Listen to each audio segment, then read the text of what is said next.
The crystal chandeliers sparkled overhead as hundreds of elegantly dressed people filled the grand ballroom. It was the kind of evening where everything looked perfect. The tables were draped in white silk, centerpieces of white roses sat on every surface, and waiters in crisp black suits moved smoothly through the crowd carrying trays of champagne. This was the Metropolitan Arts Charity Gala, an event that happened every year and brought together the city's wealthiest donors, business owners, and art lovers. Among all these people stood a young woman named Maya Rodriguez. She was 32 years old, with long dark hair pulled back in a simple bun, and she wore a navy blue dress that her mother had helped her pick out last week. Maya worked as a graphic designer at a tech company downtown, and she was here tonight because her boss had bought a table for the company. Honestly, she would have preferred to be home with a good book and her cat, but her boss had insisted that the whole team attend. There was something different about Maya that most people in the room didn't know at first glance. She was profoundly deaf. She had been able to hear perfectly fine until she was 4 years old, when a severe illness took her hearing away almost overnight. Now at 32, she had lived most of her life in complete silence. Tonight, Maya had brought along her sign language interpreter, a woman named Patricia who had been working with her for almost 5 years. Patricia stood nearby, ready to translate whenever someone spoke to Maya. But at events like this, there honestly wasn't much translating to do. People at fancy galas didn't usually go out of their way to have long conversations with someone who needed an interpreter. Maya had learned this over the years. She would smile politely, read lips when she could, and mostly just observe. She watched as people laughed at jokes she couldn't hear. She saw mouths moving in animated conversation about things she could only guess at. She noticed the way people's eyes would flicker with uncertainty when they realized she was deaf, and how they would often excuse themselves quickly after a brief, awkward exchange. It wasn't that people were mean. They just didn't know what to do. They felt uncomfortable, and Maya understood that. She had spent her whole life making other people feel comfortable about her deafness. The ballroom really was beautiful, though. Maya appreciated beautiful things. That was part of why she had become a designer. She couldn't hear, but she could see, and she had trained her eyes to notice details that others might miss. The way the light hit the chandelier crystals and threw tiny rainbows across the ceiling. The subtle pattern in the tablecloths that looked plain from far away but was actually an intricate damask weave. The carefully arranged flowers that someone had probably spent hours perfecting. And then there was the piano. Right in the center of the ballroom, on a slightly raised platform, sat a magnificent grand piano. It was a Steinway, the kind that cost more than most people's cars. The wood was polished to such a shine that Maya could see the reflection of the chandeliers in its surface. The lid was propped open, revealing the strings inside, and a small spotlight illuminated it from above. Maya had been avoiding looking at that piano all evening. But now as she stood there with her glass of water pretending it was champagne she didn't like, her eyes kept drifting back to it. She used to play piano. That was something else most people here didn't know. Before she lost her hearing, Maya had been a child prodigy. She had started lessons when she was 3 years old, and her teacher had told her parents that she had a gift. She could play pieces that children twice her age struggled with. Her tiny fingers would dance across the keys, and music would pour out of that instrument like magic. Her grandmother, Abuela Carmen, had been the one who really encouraged her. Abuela had been a music teacher in Cuba before coming to America, and she recognized something special in little Maya. She would sit beside her at the piano for hours, guiding her hands, teaching her to feel the music, not just play it. Music is not just notes on a page, mija, Abuela would say. Music is emotion. It lives in here. And she would tap Maya's chest right over her heart. Then came the fever. Maya didn't remember much about being sick, just fragments of hospital rooms and her mother's worried face. But she remembered very clearly the moment she realized she couldn't hear anymore. She had been home for a week recovering when she walked into the living room and saw Abuela sitting at the piano. Her grandmother's fingers were moving over the keys, and Maya knew she must be playing. But there was nothing. No sound, just silence. She had screamed, but she couldn't hear her own scream. That was 28 years ago, and Maya hadn't touched a piano since. It hurt too much. It reminded her of everything she had lost. But tonight, looking at that beautiful Steinway in the center of the ballroom, she felt something stirring inside her. A memory, a longing, the ghost of music she could no longer hear. Are you okay? Patricia signed to her. Her interpreter had noticed the way Maya was staring at the piano.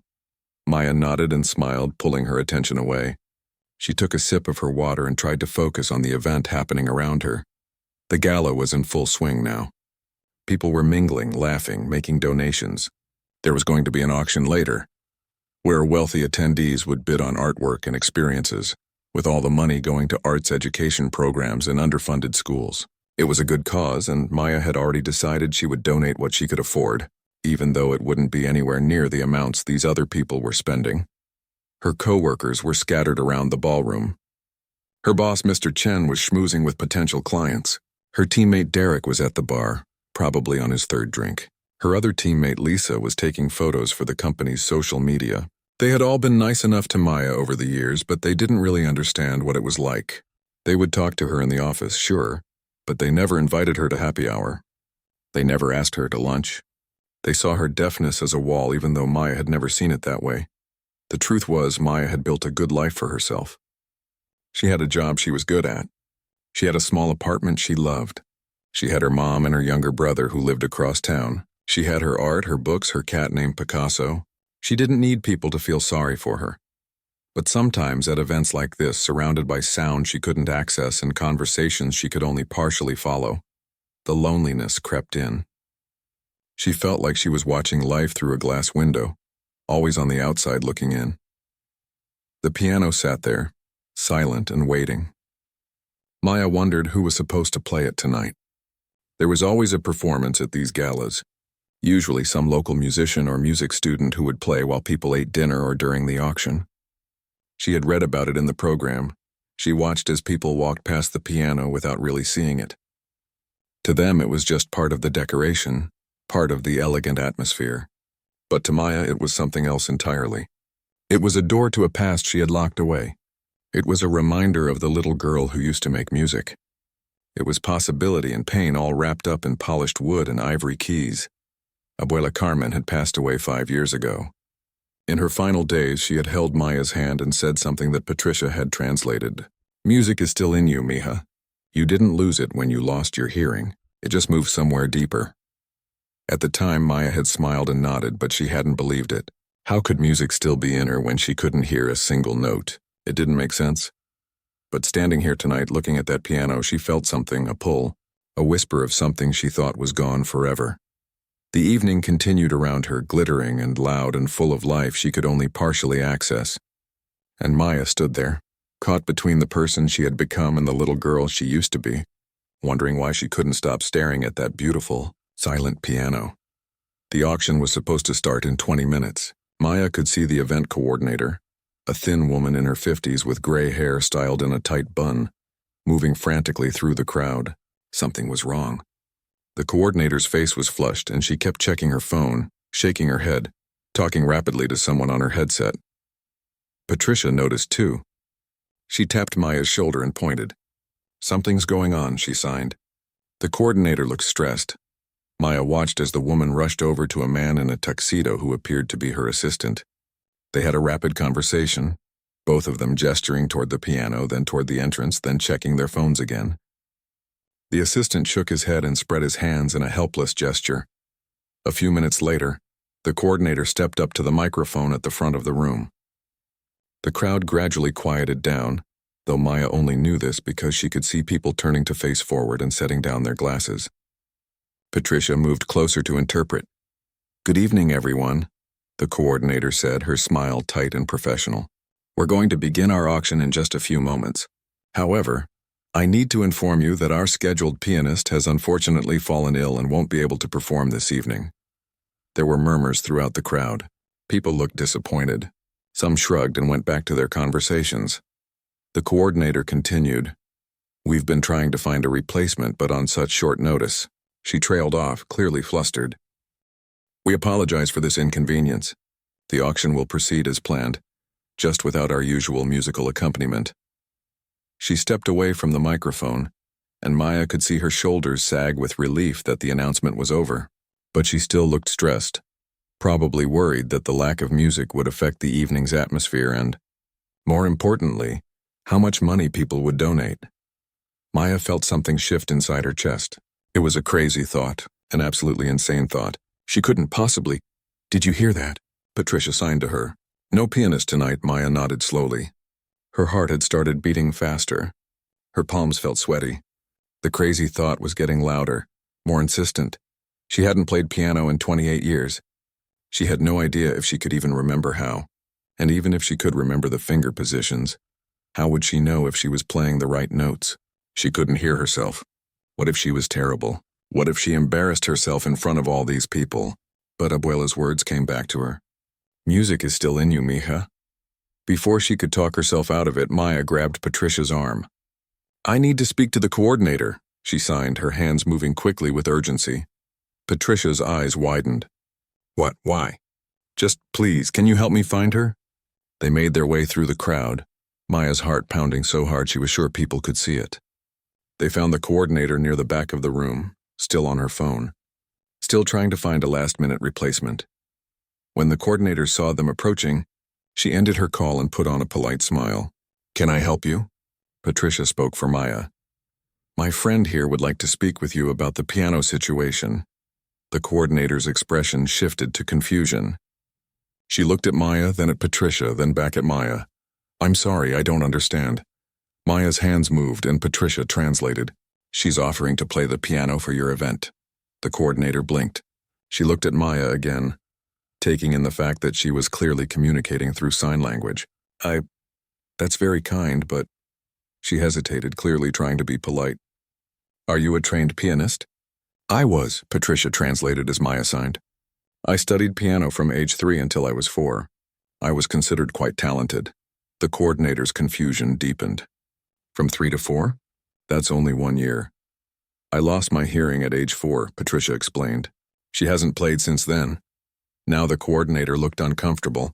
She glanced around, probably hoping someone would rescue her from this awkward situation.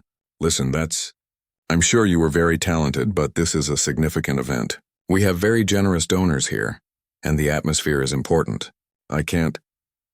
She paused, clearly struggling to find a diplomatic way to say no. Maya felt her courage starting to crumble.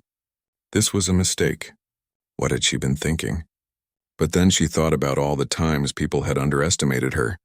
All the job interviews where employers had assumed she couldn't do the work. All the social situations where people had talked around her instead of to her. All the moments when she had been invisible. Her hands moved again, more firmly this time. I understand your concern, but you have no other options and I'm offering to help. I can play. I know I can. The coordinator bit her lip. She looked at her watch. 15 minutes until the auction. She looked at her phone. No messages. No miracles. She looked back at Maya. What would you play? She asked, her tone suggesting she was considering it but still doubtful. Maya's hands formed the words before her mind could second-guess them. Beethoven's Moonlight Sonata. All 3 movements. The coordinator's eyebrows rose. That was a challenging piece. A serious piece. Not something an amateur would attempt. You can play that from memory? After 28 years? Maya nodded. She wasn't even sure if she was lying. She had no idea if she could actually do this. But something deep inside her said yes. The music was still there. It had to be. The coordinator looked at her watch again. She looked at the piano sitting empty on the stage. She looked at the crowd of wealthy donors who were expecting an elegant evening. She was clearly weighing the risk of letting a deaf woman who hadn't played in decades perform versus having no music at all. Finally, she let out a long breath. All right, but... She held up a hand. If it's not working, if you're struggling, we'll need to stop. I can't have the auction disrupted. Do you understand? Maya nodded quickly before the woman could change her mind. Okay then. The auction starts in 12 minutes. You'll play during the bidding. The coordinator's expression softened slightly, perhaps feeling guilty for her obvious doubts. Good luck. As the coordinator walked away, Patricia grabbed Maya's hands to get her attention. Are you sure about this? She signed. You don't have to prove anything to these people. But that wasn't why Maya was doing it. She wasn't trying to prove anything to anyone. She was trying to prove something to herself. She was trying to answer a question that had haunted her for 28 years. Was the music really still inside her? I have to try, she signed back. They walked toward the piano together. With each step, Maya's mind raced through 1,000 thoughts. She remembered Abuela's hands guiding hers across the keys. She remembered the feeling of the piano bench beneath her as a little girl, how her feet couldn't touch the floor. She remembered the pride in her parents' eyes when she performed at her first recital, but she also remembered the grief, the devastation of losing something she loved so much, the way she had cried and begged her parents to let her keep taking lessons even though she couldn't hear, the way they had gently explained that it wasn't possible. You couldn't play music if you couldn't hear it. It didn't make sense, except maybe it did. Maybe Abuela had been right all along. Maya reached the piano. She stood there for a moment, just looking at it. Up close, it was even more beautiful. She could see her reflection in the polished surface. She could see the keys, ivory and ebony, waiting. She glanced back at the crowd. Most people weren't paying attention yet. They were still drinking, chatting, networking. But a few had noticed her standing by the piano. She saw some of her co-workers looking over with confused expressions. She saw the coordinator watching nervously from across the room. Patricia stood off to the side, ready to help if needed, but staying out of the way. She gave Maya an encouraging smile and a thumbs up. Maya took off her heels. This made a few more people turn and stare. A woman taking off her shoes at a fancy gala was definitely unusual behavior. But Maya needed to feel the floor beneath her feet. She needed to feel the vibrations. That was how this was going to work, if it was going to work at all. She sat down on the bench, adjusting it slightly. The surface was smooth and cool beneath her dress.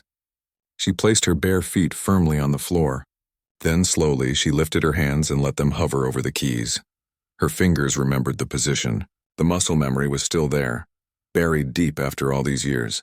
She could feel it awakening like something that had been asleep for a very long time. But the doubt crept in too. What if she had forgotten everything? What if the notes that came out were wrong, discordant, terrible? What if everyone laughed? She closed her eyes and thought about Abuela Carmen.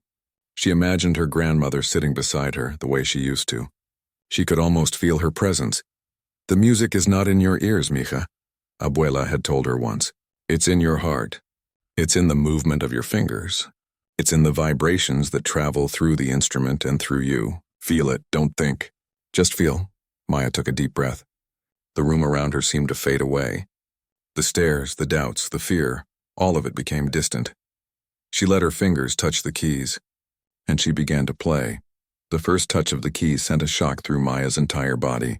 It was like touching something from a dream, something she thought she would never experience again. The keys felt cool and smooth under her fingertips, familiar in a way that made her chest ache. But she hadn't started playing yet. She just sat there, fingers resting on the keys, trying to steady her breathing and quiet the storm of emotions swirling inside her. Around the ballroom, people had started to notice. Conversations were tapering off. Heads were turning. Maya couldn't hear the whispers, but she could see them. She could see mouths moving, eyebrows raising, people leaning toward each other to share their confusion or concern. At her company's table, Derek had his phone out and was clearly explaining something to the others. Maya could guess what he was saying. That's Maya from our office. Yeah, the deaf girl. I have no idea what she's doing. This is so weird. Lisa had her hand over her mouth, her eyes wide. Mr. Chen looked mortified, probably worried that his employee was about to embarrass the company in front of important clients. At other tables, the reactions varied. Some people looked curious. Some looked skeptical. Some looked downright uncomfortable, as if they were watching someone about to humiliate themselves and didn't know whether to look away or intervene. An elderly man in a corner booth leaned over to his wife. Maya could read his lips clearly. Is she really going to play? How can she play if she can't hear? The wife shrugged, looking equally baffled. Near the bar, two young women in expensive dresses were definitely gossiping. One of them kept glancing at Maya and shaking her head, a smirk on her face. Maya didn't need to hear what they were saying to know they were mocking her. The coordinator stood near the side of the stage, her arms crossed, her expression a mixture of regret and anxiety. She was probably already thinking about how she would apologize to the donors when this went wrong. She kept checking her watch, maybe calculating how quickly she could stop the performance if needed. Patricia, standing off to the side, caught Maya's eye. She signed quickly. You don't have to do this. We can leave right now. No one will think less of you. But Maya shook her head. She had come this far. She wasn't backing down now. She looked back down at the keys. Her fingers were trembling slightly, but she positioned them over the opening notes of Moonlight Sonata. She had played this piece hundreds of times as a child. It had been one of Abuela's favorites. Beethoven wrote this when he was going deaf, Abuela had told her. He knew what it was like to lose something precious. That's why this piece is so beautiful. It's full of longing and sadness, but also hope. It's about finding beauty even in loss. Maya hadn't understood that at age 4, but she understood it now. She closed her eyes again, blocking out the stares and the doubt. She needed to focus. She needed to remember how this worked. When you can hear, playing piano is about making the right sounds. But when you can't hear, it becomes about something else entirely. It becomes about muscle memory, about the way your fingers know where to go. It becomes about the vibrations traveling through the instrument, up through your arms, through your body, and to the floor beneath your feet. Abuela had taught her to feel music physically. Every note had a vibration. Low notes rumbled deep in your chest. High notes sparkled like tiny electric pulses. When you paid attention, when you really focused, you could feel the music even if you couldn't hear it. But that was when she was 4 years old, when the memories of sound were still fresh. Now, at 32, she was about to find out if that ability had survived nearly 3 decades of silence. Maya took one more deep breath. Then she pressed down on the first keys. The opening of Moonlight Sonata is soft and gentle, like moonlight itself. The notes are meant to flow like water, each one melting into the next. Maya felt the keys give way under her fingers. She felt the vibration travel through her hands, subtle but present. Was she playing the right notes? She had no idea. Her fingers moved to the next position, then the next, following a path carved into her memory so long ago. In the ballroom, the whispers grew louder. Maya could see it in her peripheral vision, people leaning closer to each other, mouths moving rapidly. Some people had their phones out recording. Others just stared, frozen in disbelief or secondhand embarrassment. A man near the front mouthed to his companion, "This is awkward." At the bar, one of the bartenders had stopped pouring drinks to watch. His face showed pity, but Maya couldn't stop now.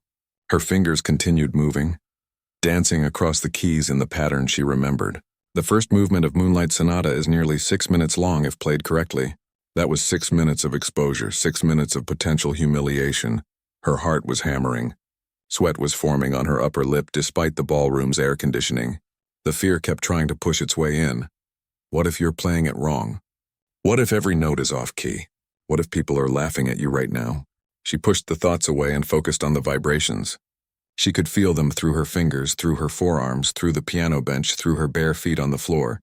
The piano was vibrating with each note, and those vibrations were telling her something. They felt right. They felt the way she remembered. Though the memory was so old and faded, it was almost like trying to remember a dream. But was that enough? Could she trust these ancient memories? Could she trust her fingers to remember what her mind had almost forgotten? The coordinator had moved closer to the stage. Maya could see her out of the corner of her eye, poised to intervene if necessary. Her face showed deep concern. She was clearly questioning her decision to allow this. Maya's fingers reached a more complex section of the piece, where the notes moved faster and the melody shifted. This was a part she had struggled with as a child, spending hours practicing until Abuela said it was perfect. Would her fingers remember? Would they know what to do? They did. Her right hand played the melodic line while her left maintained the steady rolling bass. The coordination required intense concentration, especially without being able to hear if the two hands were properly synchronized. She felt herself falling into a rhythm, into a space where thought stopped and instinct took over. This was what Abuela had called becoming one with the music. It was a state where you weren't thinking about the notes or your fingers or anything else. You were just playing, being, existing in the moment. But the audience didn't understand what they were witnessing. To them, this still looked like either a courageous attempt or a foolish mistake. The verdict wasn't in yet. A woman in a red dress at a nearby table stood up and walked out. Maya saw her leave, shaking her head. She couldn't tell if the woman was uncomfortable, offended, or simply needed to use the restroom. But the timing felt significant. Several people looked like they wanted to leave too, but didn't want to be rude. They sat stiffly in their chairs, wine glasses clutched in their hands, expressions trapped between politeness and discomfort. This was the moment Maya had feared her entire adult life. This was why she had stayed away from pianos. It wasn't just the loss of music itself. It was the fear of people seeing her try and fail, the fear of being pitied, the fear of being seen as broken, as less than, as someone who couldn't do what others took for granted. But there was also something else happening. Something Maya couldn't see because her eyes were closed, but something that was beginning to shift in the room. A few people had stopped whispering. A few had put down their phones. A few had leaned forward in their seats, really listening now, their expressions changing from skepticism to something else, something like surprise. An older woman near the back, a professional violinist who had performed at this gala for the past 5 years before retiring, tilted her head. She recognized the piece, of course. And she was starting to realize something. The woman playing, the deaf woman everyone had been doubting, was actually playing it correctly. Not just hitting the right keys, but playing with feeling, with nuance, with understanding. The violinist touched her husband's arm and whispered to him, though Maya couldn't see this. She's really doing it. She's really playing. But most of the room was still caught in that uncomfortable space between doubt and discovery. They didn't know what to think. They didn't know if this was beautiful or tragic or both. Maya's fingers moved into the final section of the first movement. This part was softer, more delicate, meant to fade away like moonlight at dawn. She lightened her touch on the keys, barely pressing them, following a memory from 28 years ago when Abuela had said, "Softer, mija," like a whisper, like a secret. The vibrations through her feet became gentler, harder to detect. This was the most difficult part, playing so softly that even the physical feedback was minimal. She was navigating by faith now, by trust in her hands and in the ghost of her grandmother's teaching. Someone in the audience actually held their breath. Several people had gone completely still, as if afraid that any movement would disturb what was happening.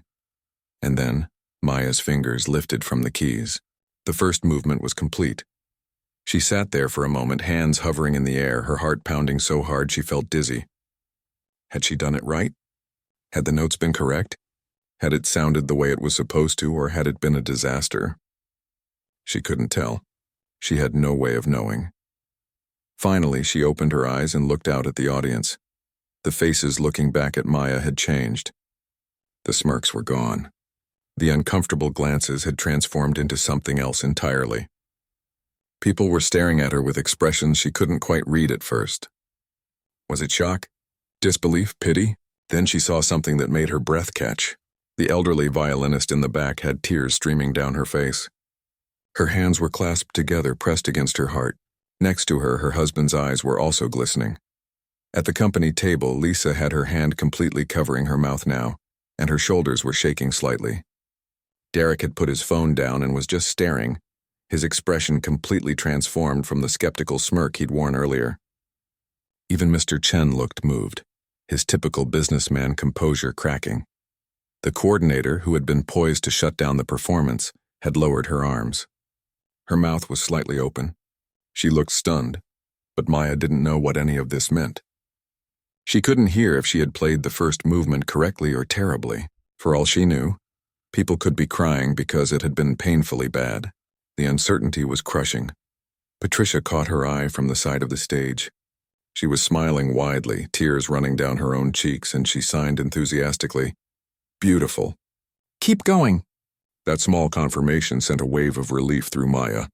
It had been okay. Maybe even more than okay. She turned back to the piano. The first movement of Moonlight Sonata was the famous part, the part everyone knew. But the second and third movements were where the piece truly showed its complexity and power. Most amateur pianists never attempted them. They were faster, more technically demanding, requiring precision and strength. Maya hadn't played these movements as often as a child. They had been beyond her skill level at age 4. She had only just started learning them in the weeks before she lost her hearing. The memories were hazier, less certain. But her fingers moved to the starting position anyway. She was committed now. She would see this through to the end, whatever that end might be. The second movement began.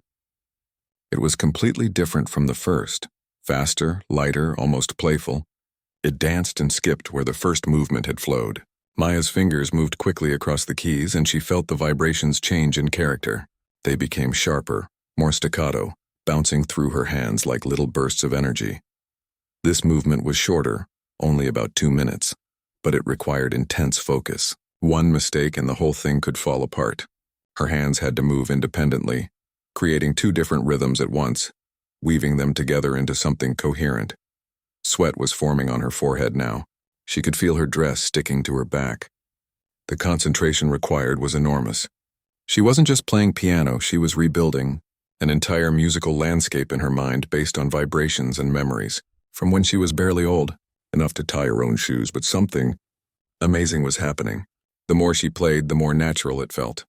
It was like her body remembered things her mind had forgotten. Her fingers knew where to go.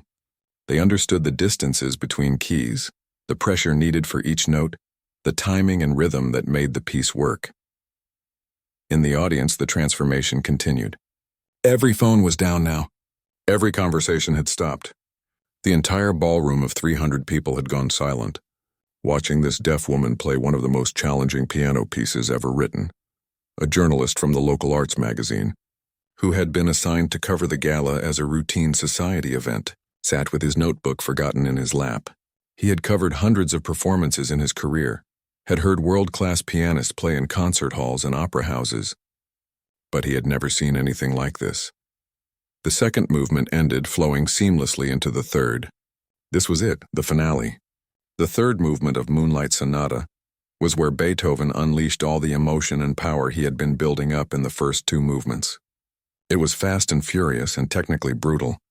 Maya's hands exploded across the keyboard. The notes came in rapid cascades, crashing waves of sound that she could only experience as vibrations.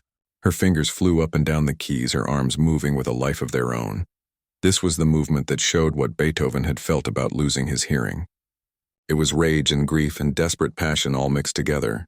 It was the sound of someone fighting against fate, refusing to accept loss, demanding to be heard even when the world went silent. Maya felt all of that pouring through her fingers.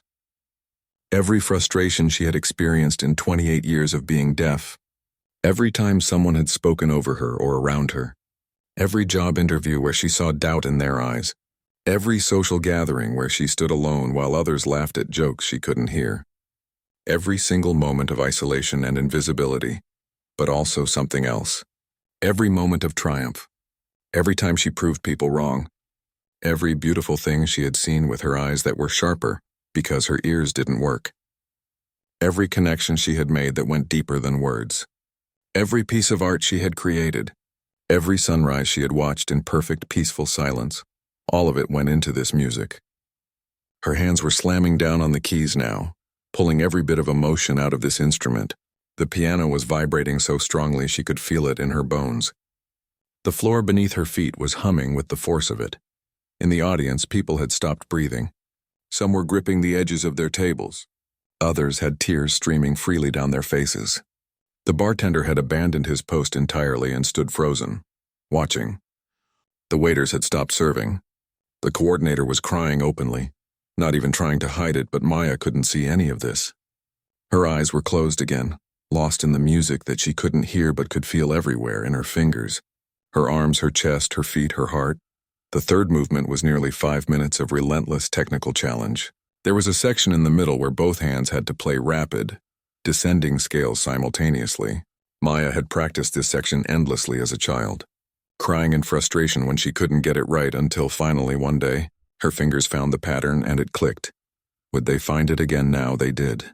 Her hands raced down the keyboard in perfect unison, the vibrations cascading through her like water falling, and then back up again, climbing higher and higher. Her muscles were burning. Her shoulders ached. Her fingers were starting to feel numb. But she couldn't stop. She was so close to the end.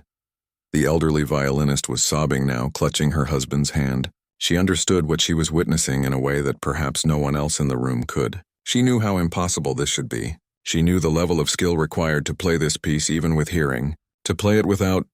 At the company table, Derek had tears running down his face. He had never cried at a piano recital in his life. He hadn't even known he liked classical music.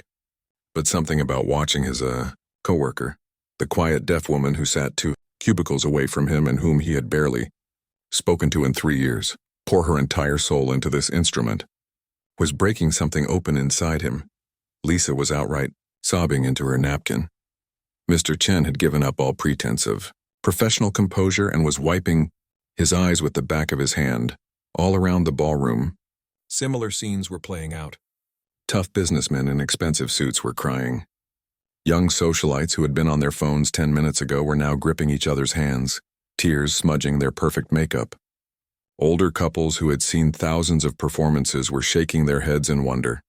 The journalist was scribbling frantically in his notebook, though he couldn't see the page clearly through his tears. This was no longer a routine society event. This was something extraordinary. Maya's hands reached the final section. This was the climax, where all the fury and passion built to a breaking point. Her fingers hammered the keys with everything she had left. The vibrations were so strong now that the water glasses on nearby tables were trembling. And then, suddenly, it was over. The final chord rang out, though Maya could only feel its vibration echoing through the instrument, through the bench, through her body. She held her hands on the keys for one more moment, letting the vibration fade slowly into nothing. Then she lifted her fingers. It was done. Maya sat there exhausted, drenched in sweat, her hands trembling. She had no idea what she had just done. She couldn't hear what sound had come out of that piano. For all she knew, it could have been beautiful or terrible or anything in between. Slowly, she opened her eyes and looked out at the audience. 300 people were staring at her in complete silence. No one was moving. No one was speaking. For a moment that seemed to stretch forever, there was just stillness, and then, as Maya watched in confusion, every single person in that ballroom stood up. Maya sat frozen at the piano bench, watching 300 people rise to their feet. At first, she didn't understand what was happening. Were they leaving? Had she driven them away with her performance? But then she saw their faces. And she saw their hands. Everyone was clapping. Their mouths were open, clearly shouting or cheering, but Maya couldn't hear any of it. All she could see was the motion. Hundreds of hands coming together again and again, faces lit up with emotion, people waving their arms above their heads. The vibrations reached her through the floor. That's when she realized the applause must be thunderous. She could feel the rumbling of it like distant thunder, traveling up through her bare feet. People weren't just clapping politely. They were applauding with their entire bodies. Some were jumping. Some were pumping their fists in the air. The elderly violinist was still crying, clapping so hard her hands must have hurt. Her husband had his arm around her shoulders, his own face wet with tears as he applauded. At the company table, Derek was standing on his chair, whooping silently, his hands raised high. Lisa was crying and clapping and laughing all at once. Mr. Chen was applauding with his hands above his head, his professional composure completely abandoned. The coordinator was rushing toward the stage, her own hands clapping, tears streaming down her face. She looked completely transformed from the stressed, doubtful woman who had reluctantly agreed to let Maya play. Patricia was signing frantically, "Standing ovation. Everyone's standing." It's incredible. Maya felt something break loose inside her chest. It was like a dam bursting. All the emotions she had been holding back came flooding out at once. Relief, joy, disbelief, grief for all the lost years, gratitude, and something else she couldn't quite name. She started crying. Not quiet tears, but full sobs that shook her shoulders. She put her hands over her face, overwhelmed by everything she was feeling. The applause continued. Through the floor, Maya could feel it going on and on. People weren't stopping. This wasn't the polite clapping that lasts for 30 seconds at a normal event. This was something else entirely. The coordinator reached the stage and gently touched Maya's shoulder. When Maya looked up, the woman was smiling through her tears. She was saying something, and Maya could read her lips. That was extraordinary. Absolutely extraordinary. Patricia joined them on stage, and the coordinator spoke to her, gesturing excitedly. Patricia turned to Maya and signed. "She wants to know if you'll come to the microphone. People want to hear your story." "Is that okay?" Maya's first instinct was to say no. She wanted to run off the stage, to hide, to process what had just happened in private. But she looked out at all those faces, all those people still applauding, and she realized something. This moment wasn't just about her. It was about everyone who had ever been told they couldn't do something. Everyone who had ever been underestimated. Everyone who had ever felt invisible. She nodded. With Patricia's help, Maya stood on shaky legs and walked to the microphone at the front of the stage. The applause somehow grew even louder when people realized she was going to speak. Gradually, they began to sit back down, though many were still wiping their eyes. Patricia stood beside Maya, ready to voice her signs. Maya's hands were still trembling, but she began. "I lost my hearing when I was 4 years old." Patricia spoke as Maya signed. "Before that, I was studying piano. My grandmother was my teacher, and she told me that music wasn't just in your ears, it was in your heart, in your bones, in your soul."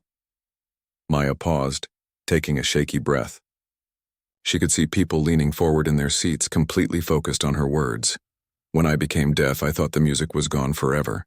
I thought that part of my life was over. For 28 years, I didn't touch a piano. I was too afraid. Afraid it wouldn't work. Afraid I would fail. Afraid of losing that connection to my grandmother and to the little girl I used to be." She wiped her eyes with the back of her hand before continuing. "Tonight, I don't know what made me offer to play. Maybe it was desperation to help. Maybe it was my grandmother's voice in my head. Maybe I just needed to know if the music was still there." She paused, her hands hovering for a moment before signing the next words. "I still can't hear.